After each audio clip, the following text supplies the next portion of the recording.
family, I'm back. You guys know our mother wasn't here. I don't want to keep on giving you the spiel because I feel like this is how my life is going to be and this is how this channel is going to be. Hopefully when I'm able to live in it a bit more and figure out how this career is going to go. Not figure it out, but you know, like this is very new. You know what I mean? Like when I started this channel, I had no job. I was unemployed. And now things are changing, so I'm constantly evolving on this channel. So just click that reminder bell or whatever it is somewhere under this video so you can know when I post things. Right now I can't get on the schedule, but just know I'm watching along with you guys. So if you don't see a video from me, you can check out my Instagram, which I put somewhere in this video. You can also check out my Twitter. I tweet about the shows that I watch as well, so you can keep up with me there as well. But as of right now, mother got some time, so I'm gonna try to put up some videos for you currently. I can't recap the season just because I don't have the time, and I know you guys are probably already over some episodes, but I do want to catch up with all of the drama in these shows that happened this week. So let's get into it. Also, who knew that Lisa Vanderpump had like a Vanderpump hive here on what is this? I'm supposed to say Instagram, YouTube, because I had to block a couple middle-aged chicks who tried to come for me on this channel. And I was just like, baby, you new here, so you don't know how this works. But what you don't do is disrespect me on my channel. That doesn't happen. We can agree to disagree as long as it's respectful and in love, period. You know what? Now that I think about it, it was probably Ken making several different YouTube profiles and coming on here and dragging me. I see you, Ken. I know it's you. You were Jiggly. No, Jiggly or Jiggy Puff. What is his name? GG, whatever, that dog that's ready to go on to glory, but Lisa keep on keeping him here. It was probably one of them. So let's talk about Erica, Jane, and Rena becoming fast friends. I like it. I really like this duo. I feel like these two, out of all the housewives, are the most outspoken. You know what I mean? Like, you don't really get any fakeness behind it. Like, how these ladies feel, they're going to say it. And I think them having similar personalities is probably what bonded them in a way. And I really like this friendship, and I want to see where it goes. I think they can team up and be like a bad little duo, a little mix it up, messy kind of duo that will really give us some drama this season. I'm really disappointed with Beverly Hills, like I am disappointed with, or I was disappointed with the Real Housewives of Atlanta, because I just felt like we, the viewers, tune in to this show consistently. And I think everybody's just got a bit comfortable and lazy, and we're not really getting a good season because everybody got their money now and their image, and they don't really want to bust it up like they had to before when nobody knew about them, which is why I think all of these shows, except for New York, needs fresh blood. By the way, I am reviewing New York, so look out for that video, probably coming sometime after this one post. Yeah, Andy, it's time to clean house. Like, they're not putting in the work. They're not giving us what they used to give. I know the views are not the same. Lisa Vanderpump is going through a lot right now. Like Nene, I feel like she should have set out this season, because if you're not going to cooperate, why film? Like, it's lazy. Like, now we're just getting Lisa in these random scenes with Kim and that animatronic dog, because I don't believe that dog is still with us. But we're only getting those scenes and she's like by herself. It's not as interesting. And then we get scenes with the rest of the ladies trying to figure out a way to convince her to film with them, and it's just not good, especially when so much juice and tea is happening outside of the show while the season is filming, but we're just not seeing it because I guess production is friends with these people now and they want to give them a favorable edit, but that's not reality TV. This is train wreck TV. We want the drama, we want the shade, we want the reads, and we want the fashions. That's what we want from this show. This is my generation's dynasty. It's a bad knockoff, but it is what it is. And if you're not going to give that, then maybe you should hang up your peach, your diamond, your orange, whatever it is that you hold. Maybe you should hang that up and move over and let a younger, hungrier broad get in on the game. She don't even have to be younger. She just got to be somebody who's hungry, who will give us a show. I'm telling you, all of these shows except for New York, all these broads need to be taking notes from New York, because New York will give it to us. They will give us the shade, the reads, the drama, the crazy, and the fashions. And that's all we ask for. So let's now get into Kyle and PK. Was Kyle being uber sensitive with the comments that PK made? Yes, that's just Kyle. She is uber sensitive. She overreacts about everything. Was PK being a dick and hiding it behind being British humor? Absolutely. Absolutely. But that's who PK is. What I think needs to happen is that PK just needs to sincerely apologize to Kyle, because that's the only way she's going to shut up about it. If Kyle doesn't get an apology that she feels comfortable with, she's going to drag this on. And by how this season is going, that's going to be another huge storyline, and I'm just not interested in it. Another reason why I wasn't able to like pop up videos right away is because even when I did have a little bit of time, these scenes, these episodes, they weren't giving me anything. I'm watching it, I'm just like, really? This is it? This is what's happening on the show? The best episode was the Goodbye Kyle, when Ken and Lisa collectively threw Kyle out of their house. Other than that, it's just like, this is dry boots, baby, dry boots. Now let's talk about how Kyle now has a problem with Dorit because she's trying to fix things with Lisa. Listen up, Kyle, you should have just minded your business. I don't know why you keep on getting involved with issues with Lisa. Everybody else had a problem with Lisa. You didn't need to be the one to go and tell her that there was an issue, specifically if you wanted to remain friends with her. You know how this queen pin runs. Like, you know how this machine operates. Why would you try to get in between that? And if she was your friend, why would you confront her on camera about her lying and selling stories to Radar Online? Did you really think that she was going to admit that on national TV? Like, are you kidding me? That's going to mess up her image. That's going to mess up her money. And Lisa is about her money. So, of course, she wasn't going to admit that she did it, whether you believed it or not. If you wanted to maintain that friendship, you should have never took those cameras over there to confront her. You should have never did it. You should have never did it. And I think what Kyle was trying to do was get camera time and try to spice up this little storyline. But what she ended up doing was burning herself in the end, because now Dorit is trying to fix things with Lisa, because at the end of the day, her husband are struggling. They got to keep up the Joneses with this show. They're going through financial issues, getting sued by people for embezzling money. They need to stay within this circle that Lisa Vanderpump resides in, so that they can continue to, you know, mix and mingle and make deals and make this kind of money to keep up with this lifestyle that they have portrayed on the show. I'm telling y'all, every time, RHOBH never really does a good background check on these housewives and if they really have the coin that they are saying that they have on paper. Because at the end of the day, there have been far too many housewives that have went to jail, that whose husbands have committed suicide, who have went bankrupt, who have quit the show because they have not had the money that they have lied about. It has happened in every franchise. And I honestly believe that this is what's happening with PK and Dorit. They're trying to keep up. Because remember, Dorit wasn't like this. Like, all these bad fashions that she's putting out, and bad in a good way, because Mother has been killing it, okay?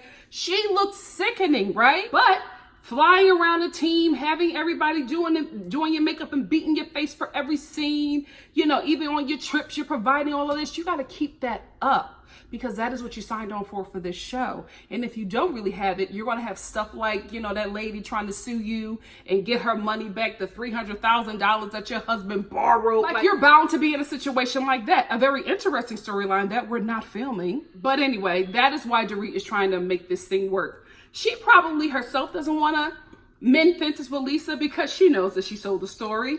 But her husband is like, baby, we got to stay within the circle. Like, we can't be out of her circle because her circle provides us money, you know, provides us opportunity, provides us access to people who have more money. Like, that's what it is. Like, out here in LA, you're not really friends. You're kind of co-workers, you know what I mean? Like, everybody's trying to social climb into something because there's so much money out here to be made. And I think that's what's happening. And I really can't fault Dorit for it, because that's how they have to survive.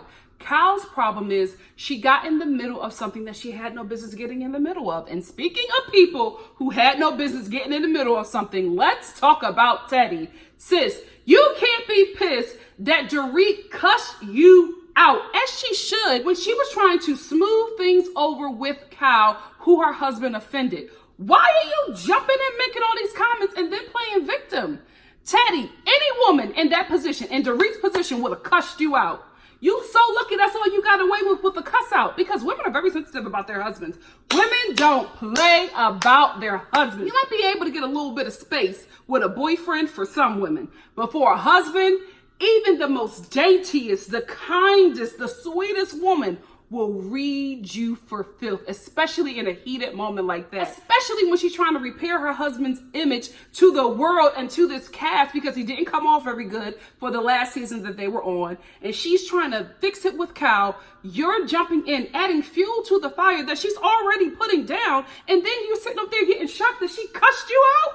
You deserved that read. I'm sorry. You deserved every bit of heat that Dorit was sending your way, Teddy. Anyway, sorry, Kyle, you're my girl, but you should have minded your business, because now Kyle has this fear that Dorit and Lisa is going to get back cool again, and she feels thrown under the bus. But you would have never got thrown under the bus if you didn't put yourself in between it. Like, you did that. You crawled under the bus and did that. Nobody asked you to do that. Not Dorit, not PK, none of the girls in the group. You went over there with your stank walk and your Carmen Sandiego hat and caused all of that drama. That's on you, sis. That's on you. So now, let's move on to this dinner with Camille and St. Denise. Because remember my first couple of reviews, I was telling y'all that I love St. Denise, but I feel like maybe she's too pure for this show because I really can't see her busting it up. But now I'm seeing some friction with her and Camille.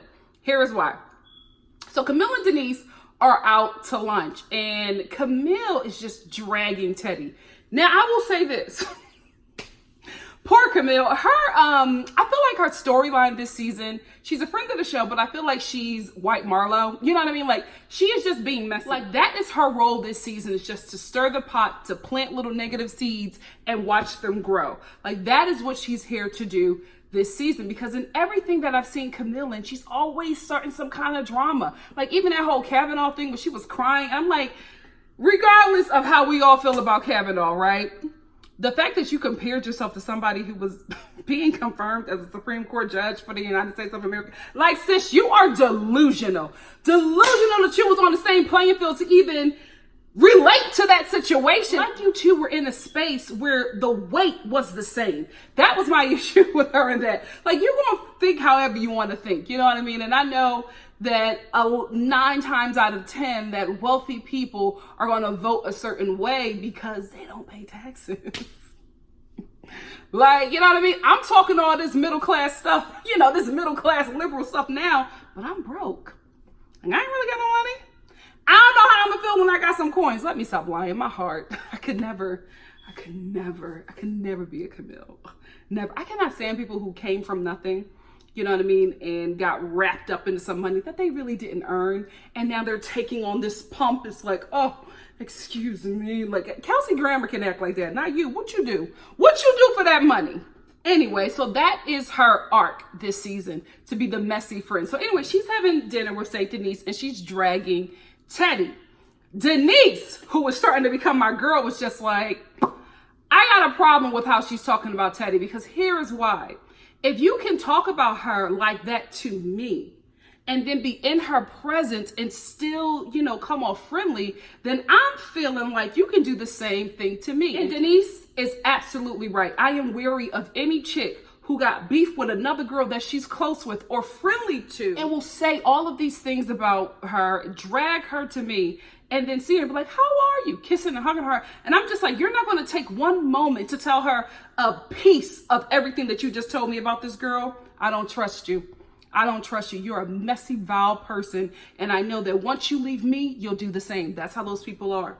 There are people who just like to cause drama and mess so that they can come in and try to fix the situation and look like the hero. That is Camille. Or at least that is her storyline this season. And what I loved about Denise was that she caught that.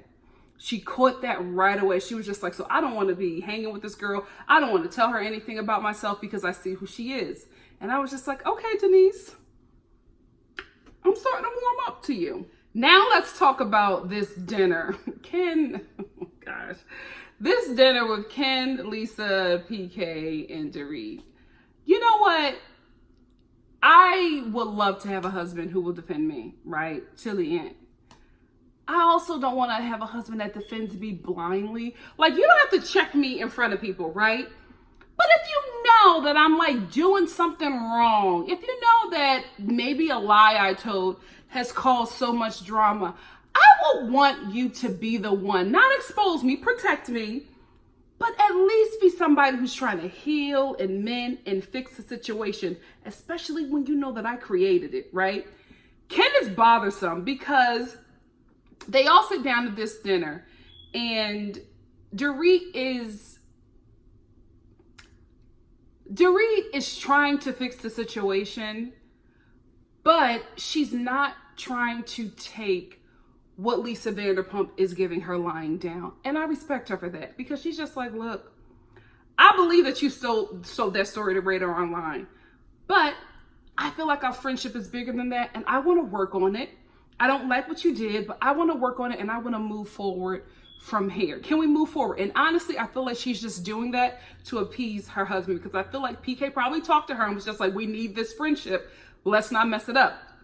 Because even in PK's behavior, he was trying, like he wanted to defend his wife. And he did a little bit of things, but he was not defending her or standing up to Lisa and Ken how you would want a husband to really stand up. Like he was siding with them too, trying to just make sure they're all still friends. Like, you know, like you can be mad at my wife, but are we still cool? And I'm just like, that's not cute. You know, as a husband, you should be like, okay. I don't know. I just feel like as a husband, shouldn't you be defending your wife? And I get, like I said before, even if I'm wrong, I do want you to defend me, but I would want you to try to like mend fences or, you know, fix the situation. Be the wisdom when I'm being petty. You know, I didn't feel like he was doing that either. I just felt like he was trying to make sure his relationship with Lisa and Ken was okay, because, you know, there is financial gain in that. And that was bothersome to me. And it was definitely bothersome to Dorit. What's she gonna do? You know what I mean? Like, until Beverly Beach takes off, she got to stay in this situation with this man. Like, real talk. Woman to woman. She can't go nowhere right now, right?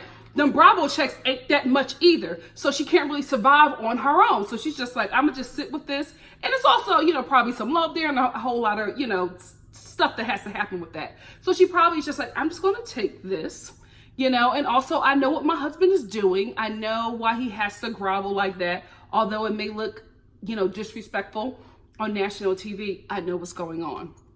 So I can respect her for that. And I can also respect her for standing up for herself. You know, nobody else was standing up for her. Her husband tried poorly, but she was really standing her ground with Lisa. But unfortunately, you can't be friends with Lisa and not walk a very thin line with her. Like, you have to.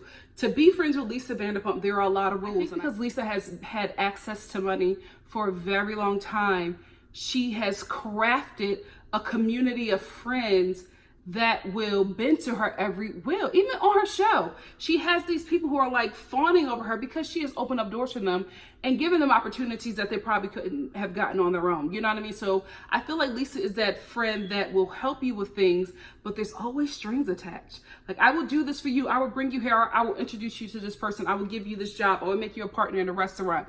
But you can never go against me. And I can respect that too. You know what I mean? I'm not the type of person who's a friend like that or would want a friend like that. But that's what Lisa Vanderpump is. And I can respect that she walks in it. Because the whole time she's saying to Teddy, we can move on. But you have to say, she wanted on camera. You have to say that you did not believe that story. You have to say it. And it's not just that you don't believe that I sold it, that you also have to not believe that somebody in my camp would do that. Dorit has to go by this law in order to move forward with Lisa. Now, I thought she was going to buckle because I'm used to seeing this with Lisa and Kyle.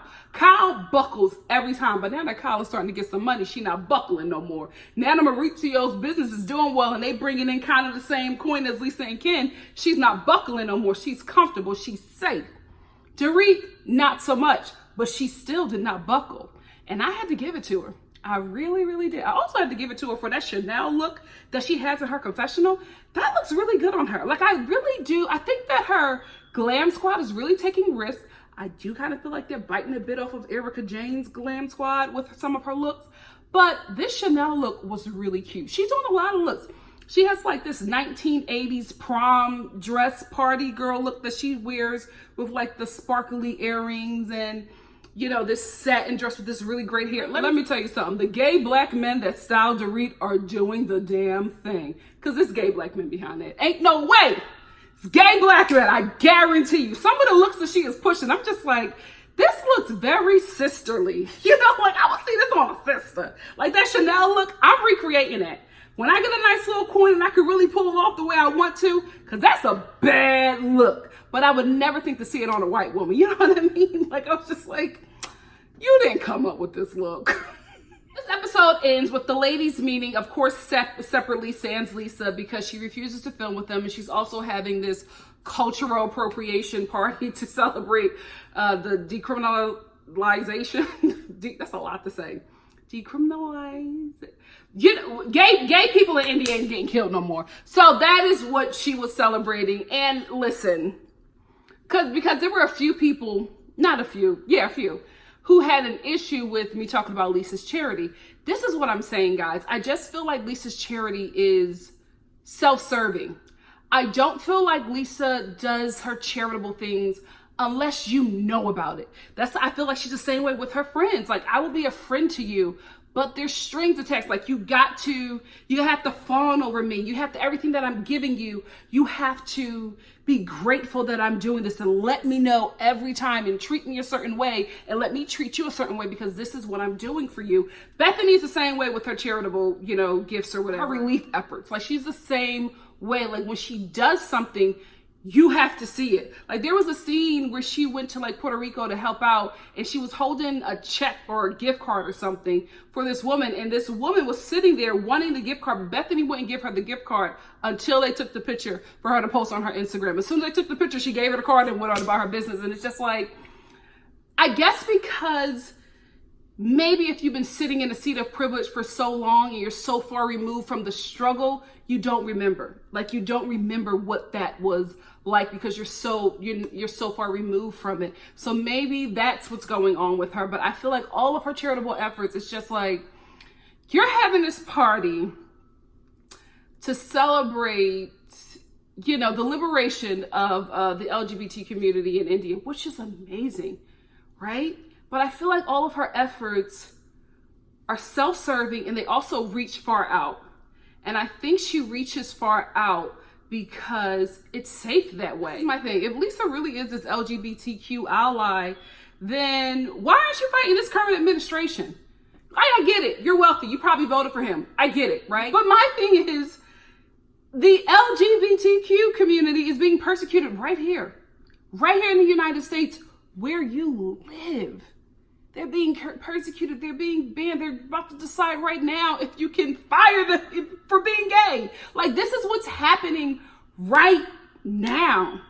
And I don't see her doing anything. I feel like her charity only reaches to a point where it's just like, it's enough for me to look like a saint, but not enough for me to get my hands dirty or to affect my community.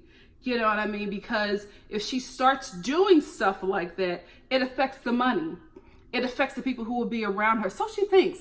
I feel like if you just take that leap, like Warren Buffett, he takes that leap and he's still mad wealthy. Just do right. But I don't know if that's, I'm not saying to do right is in her. I don't know, guys. It just comes off very differently for me. Like, her charity is just, there's something else behind it. And I just feel like Vanderpump worship. I'm going to do this for you so that everybody else will see me this way. It's very me. It's not the other way around. And that's how I feel about it. That's how I feel about Bethany's charity.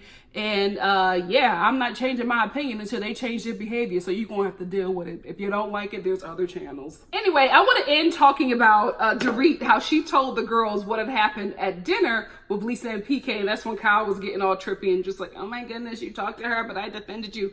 Kyle, like, the way these two, especially Kyle, fights over Lisa Vanderpump, I'm just like, there has to be something more than friendship. Like, something is going on here for this woman to be so affected by who's getting close to Lisa Vanderpump. I'm just like, did something happen? Like, maybe at one of your coke-filled rich orgies, did you guys, cross the line and it got a little too affectionate and personal? Like, something had to happen because it's starting to become obsessive. And it's more obsessive on Kyle's part. Like, she's looking like the girlfriend, and Lisa's looking like the dude in the situation. Like, no, I still mess with you, I still deal with you, I still love you, but I want to see what this is about. Like, that's what it's giving. Every time Kyle is so possessive over Lisa, she wants to just have her attention and only her attention. She doesn't want anybody else to have it. And when somebody just takes a little glimpse of it, she falls apart. And I'm just like, I've never done that. I don't know any other woman who would do that. Women in general, we are very territorial about anything. You know what I mean? Like, our men, our friends, we're like that.